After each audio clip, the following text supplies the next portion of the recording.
Systemic acute respiratory syndrome corona virus 2 कोविड-19 जो कि corona virus के संक्रमण से होता है, डब्ल्यूएचओ ने हाल में ही उसे सर्वव्यापी बीमारी घोषित कर दिया है।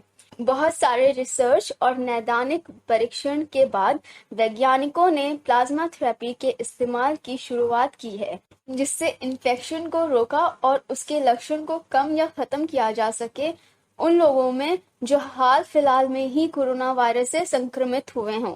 तो ये प्लाज्मा थेरेपी क्या है? कॉन्वल्सेंट प्लाज्मा वो प्लाज्मा है जो उस व्यक्ति के शरीर से लिया गया हो जो कोविड-19 बीमारी होने के बाद स्वस्थ हो गया हो और उसके खून में इस कोरोना वायरस के विरुद्ध इम्यूनोग्लोबुलिन्स बन गए हों।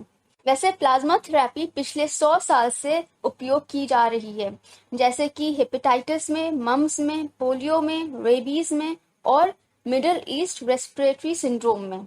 प्लाज्मा थेरेपी इम्यूनोग्लोबुलिन्स की एंटीबॉडी की एकाग्रता पर निर्भर करती है, लेकिन इस सर्वव्यापी बीमारी के चलते जब हमारे पास समय और साधन दोनों की ही कमी है, इम्यूनोग्लोबुलिन्स बनाने के लिए प्लाज्मा थेरेपी का उपयोग किया जा रहा है, जो कि लंबे वक्त के लिए टिकाऊ इलाज का तरीका है। कॉन्वल्सेंट प्लाज्मा थेरेपी काम कैसे करता है? तो इस बेचारे इंसान को कोविड-19 की बीमारी हो गई, फिर अच्छे उपचार से ये स्वस्थ हो गया। अब इस इंसान के प्लाज्मा में कोरोना वायरस के विरुद्ध एंटीबॉडीज बन गई हैं और जब इसका प्लाज्मा दूसरे व्यक्ति जो हाल में ही कोरोना वायरस से संक्रमित हुआ हो उसमें ट्रांसफ्यूज किया जाएगा, तो ये एंटीबॉडी उसके शरीर में मौजूद कोरोना वायरस से बाइंड हो जाएगी और उसके संक्रामकता को कम या खत्म कर देगी। इसके अलावा दूसरे मैकेनिज्म्स जिससे इम्यूनोग्लोबुलिन्स कोरोना वायरस के संक्रामकता को कम करती है, जैसे कॉम्प्लीमेंट सिस्टम एक्टिवेशन और एंटीबॉडी डिपेंडेंट सेलुलर साइटोटॉक्सिसिटी। ये पहली बार नहीं कि जब कॉन्वल्सेंट प्लाज्मा थेरेपी का प्रयोग किया जा रहा हो।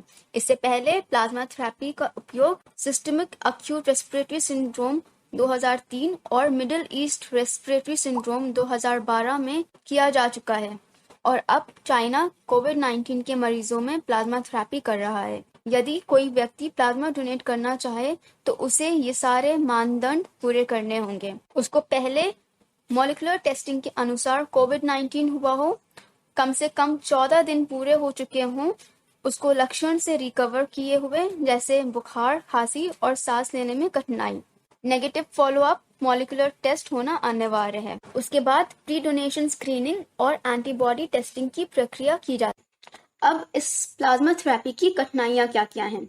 बाकी और चीज़ों की जैसे प्लाज्मा थेरेपी के भी अपने जोखिम हैं, जैसे कि प्लाज्मा ट्रांसफ्यूजन के कारण systemic acute respiratory corona virus 2 होना।